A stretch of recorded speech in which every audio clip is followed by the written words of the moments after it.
My name is Hamid. I'm the Director of Product at Embedded and Computing and Embedded Group at AMD. My focus is mostly on Web3 products, fintech products, and kind of broader data center products. And for today, I want to talk about hardware acceleration broadly for ZK-proof generation. And that's a topic that has a lot of facets into it. I'm going to try to keep it high level broadly and kind of demystify some of the misconceptions, hopefully, about hardware acceleration. So broadly speaking, when we talk about hardware acceleration, typically that refers to versus a CPU. So you have a program running on a CPU, and either you want to run it faster or you want to run it more efficiently, and then you are going to start to use some dedicated hardware to achieve that goal. So there are different types of hardware you can use, right? You can use off-the-shelf hardware, or you can design your own hardware, basically, right? Off-the-shelf hardware is typically, are GPUs, FPGAs, and those are type of devices that you can program. Now, in case of GPU, you program in software. In case of FPGA, you program in hardware. But in either cases, this is something you go to a company, Intel, AMD, NVIDIA, you buy a GPU, you buy an FPGA, and you program them to run your operations faster or more efficiently. And then if you don't want to do that, if you really want to make it cheaper, even more efficient, then you design your own hardware. And then in that case, you are going to design your own device, whether it's an ASIC, which is application specific, or you do an eASIC. And eASIC, more or less, is very similar to ASIC. If you think about how semiconductors are designed, you have different layers. You have the base layers, which is the core logic, and then you have the interconnects. Those are the metal layers. And in case of eASICs, basically, you have the core, and then you're going to design your interconnect. And then you're going to have a tape out. Still, you are designing your own hardware. It's a little bit cheaper, but you're not going to have as much flexibility as where you're designing a full ASIC. So these are your choices, basically, more or less, when it comes to hardware acceleration, the type of hardware that we are talking about.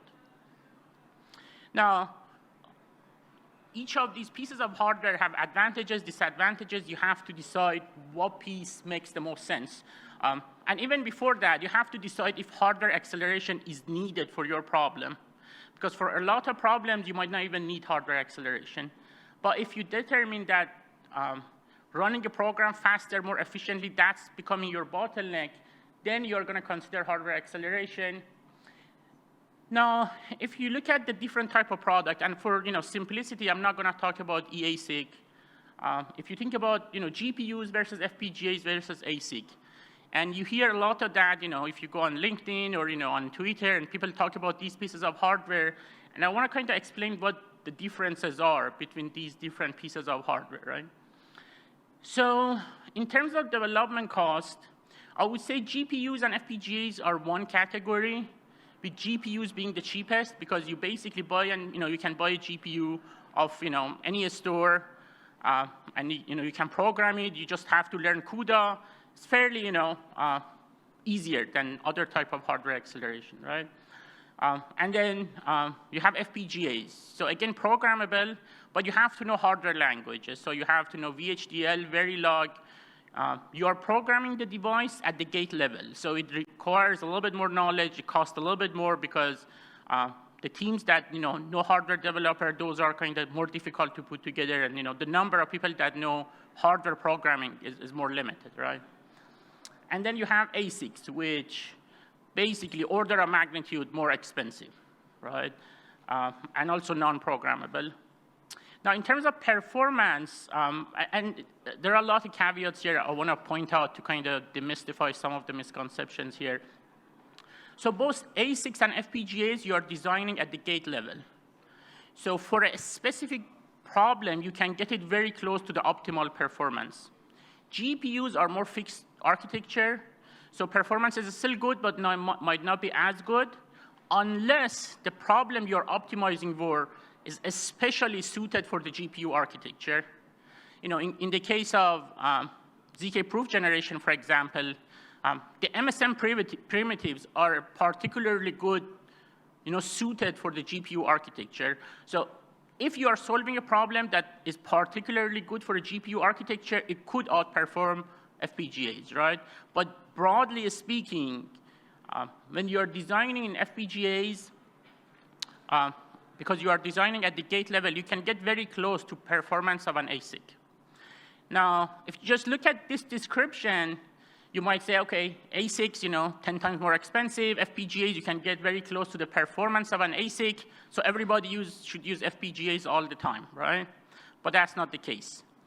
The main drawback of the FPGA is the silicon area you are going to use to implement a logic, right? It's the device cost, right? Not the development cost. So you have to differentiate between those two different costs, right? So basically, if I want to implement a circuit on an ASIC and it costs me $1 worth of silicon, implementing the same thing on an FPGA is going to probably cost you $10, the cost of the device itself, right? So yes, I can pick up an FPGA off the shelf. I can do my development. Development cost compared to an ASIC is significantly lower. But then if you want to mass produce in quantities, ASICs is going to be order of magnitude cheaper, right? So those are kind of different level of compromise that you have to think about when you think about hardware acceleration.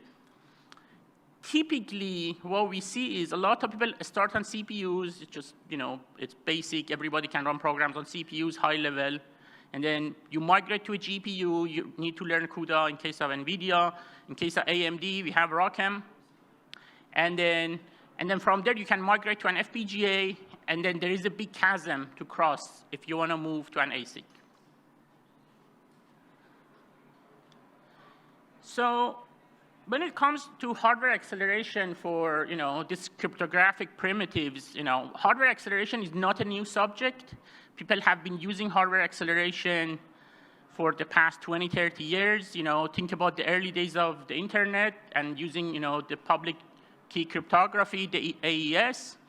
And, early on, it was very actually compute intense until those blocks got hardened and got integrated within, every CPU block today, right? So you don't even think about it.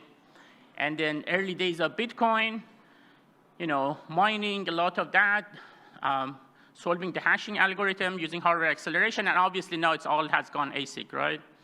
And, now you have, FHM and ZKP, and people are trying to use hardware acceleration to create more efficient proof generation systems. Now, if you look at hardware acceleration for ZKP in general, there are different things to keep in mind. The first thing is, what is your goal for hardware acceleration, right? So not all hardware accelerations are the same, right? So you might say, I need hardware acceleration because I need to generate more proofs per second. Is that your goal? Or your goal might be generating the proof faster. So you might not be as concerned with how many proofs you are generating per second per se, but you say, I want to be able to generate a proof as quickly as possible, right? So latency might be. And depending on, if you're using it for, a bridging application, for example, or if it's a roll-up application, you might have different constraints. Or you might not care about either. Frankly, you might say, I don't care how fast I generate it. I don't care how many proofs per second I generate as much. I just want to make it as cheap as possible. So dollar per proof, that's what you care about, right? Or you might care about power efficiency. And these two, sometimes people think dollar per proof and watt per proof is the same thing. Not necessarily. Because you might be in a situation that you might not care about the money as much, but you are capacity constrained. So if you have a facility somewhere, you have access to fixed amount of electricity, it's not the issue that you can go buy more electricity. It's hydro, for example. You cannot generate more water, right? So you say, okay, how many proof I can generate with that amount of electricity? So then watt per proof becomes important, right? Now, again, in case of ZKP, there are two main primitives, right, that we are talking about accelerating with, whether FPGAs or GPUs or ASIC. One is MSM. which is multi-scalar multiplications, which is basically a dot product on an elliptical curve. And as I said, the MSM problems are uniquely actually good on GPUs. We had some competition through ZPRISE that ran last year, and some of the results coming out of the GPU team were very impressive, as a matter of fact. And then you have the NTT, which is a fast Fourier transform on a finite field. And the NTTs typically are a little bit more unstructured, and we see that a lot of impressive results on FPGAs, as a matter of fact. And then depending on, and this is a very nice table put together by Amber, depending on what kind of polynomial commitment scheme you are using, depending on what system you have, the ratio of MSM to NTT changes, right? So if you have a system that's kind of a more Fry-based, like a Plunky 2, for example, right? You see that the share of the NTT is higher, right? And then if you have a system that is more a snark-based, like a KZG, Marlin, for example, you see that most of it is dominated by MSM. And then depending on what that choice of primitive ratio is, then you can decide what type of hardware acceleration is best suited for your problem, right? Now, one other piece of consideration you really have to keep in mind is, so you have to really think about your overall problem holistically. Right? Assume that you have a proof system, and this is just for demo purposes. The ratios might be different. I'm just putting something just to make a point here, really. So assume you have a proof system that is 40% MSM, 40% NTT, just for simplicity's sake, and there are 20% overhead. How you move data between different engines from the host, right? And you say you want to accelerate this using hardware acceleration. Say somebody in your team shows up and says, you know what, I found a way to accelerate NTT 1,000,000 times, right? And again, it's just to bring a point, to prove a point here. And then if you do that, but you don't accelerate the rest of the problem, okay, so the NTT piece goes away, but still you have 60% that, is you're gonna accelerate your system not even 2 times, right? 1.6 times. So you say you create a system and you eliminate the compute load for both NTT and MSM. In this case, still you're only accelerating by 5 times, right? So the primitives you're accelerating 1,000,000 times, but overall, you're only accelerating the problem by 5 times. Even if the ratio of the other piece was 10%, right? If you eliminate NTT and MSM, at most you're gonna accelerate 10 times. Irrespective of how much you're accelerating NTT and MSM. So what to do, right? The way to think about hardware acceleration, you have to think about your overall proof system. You have to think about how memory access is structured, how you're moving the data, how you can accelerate the complete proof generation system. And it could be that you might need to create a system that has a mixture of FPGAs and GPUs, and also pay close attention to all those pieces. Maybe you need a custom memory hierarchy. Maybe you need a certain cross point. Maybe the way you talk to a host. You have to see where the bottlenecks are and eliminate that.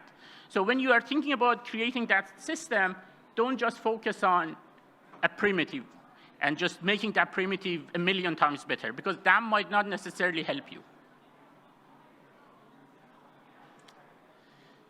So a couple of other things to think about when you think about hardware acceleration. What does it mean when it comes to actual implementation, right?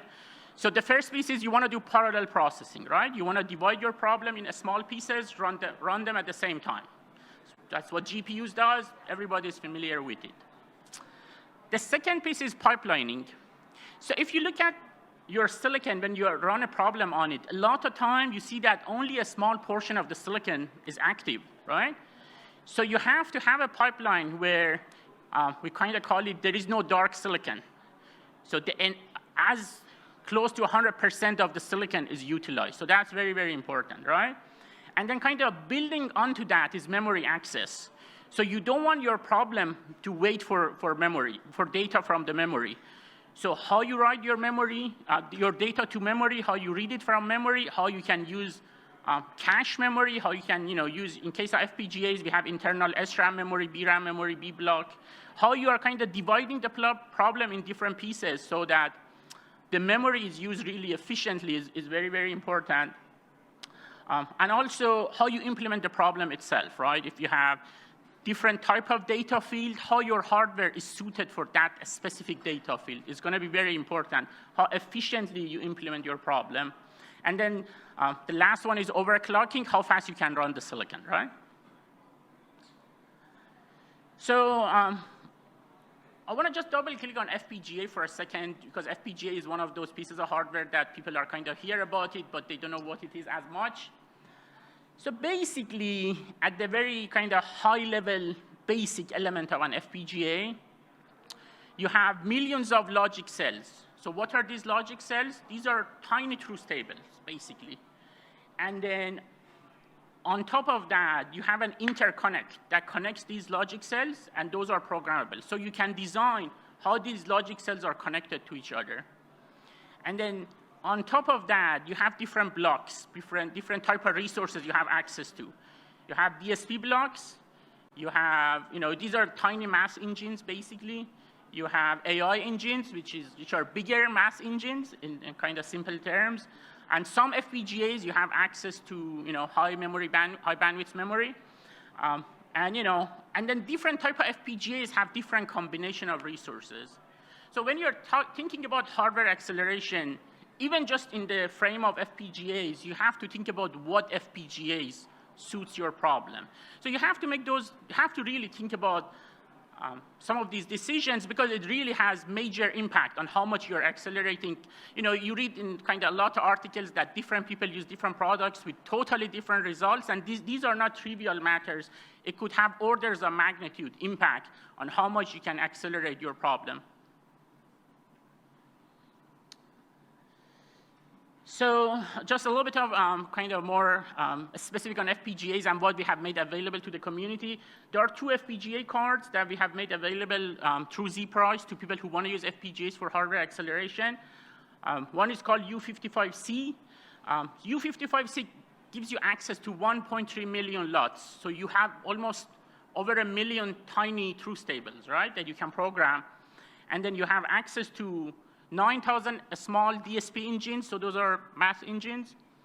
And then you get 16 gigabyte of high bandwidth memory, right? So that's what you get on a U55C. And then on a U250, you get 1.7 million lots of logic cells, 12,000 DSP engines, and 64 gigabyte of DDR. So these different combination of resources, each of these cards might be suited for a different type of problem, right? I don't have a lot of time, so I'm going to go through this a little bit more quickly. So if any of you, got interested in, getting into the world of hardware acceleration, a very good place to start is looking at the content that was created last year by ZPRISE. So ZPRISE, the competition running annually, was run last year, and AMD was a technology sponsor. And really, the goal of ZPRISE is to advance cryptography for zero knowledge. The interesting thing about ZPRISE is all the entries, all the result of the competition is open sourced and available online, so you can scan that QR code, and you can go to GitHub and see what people have done to accelerate some of these primitives, both on GPUs and FPGAs. The event is running again this year in 2023.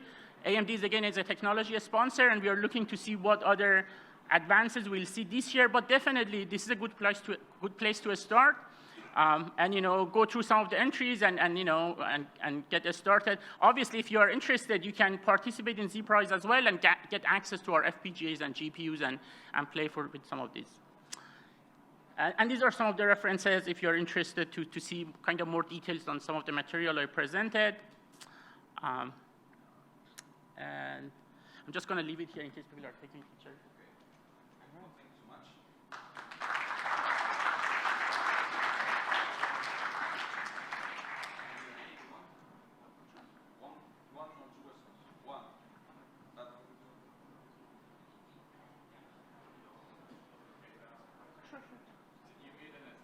About the speed up based on how much you improve MSMs.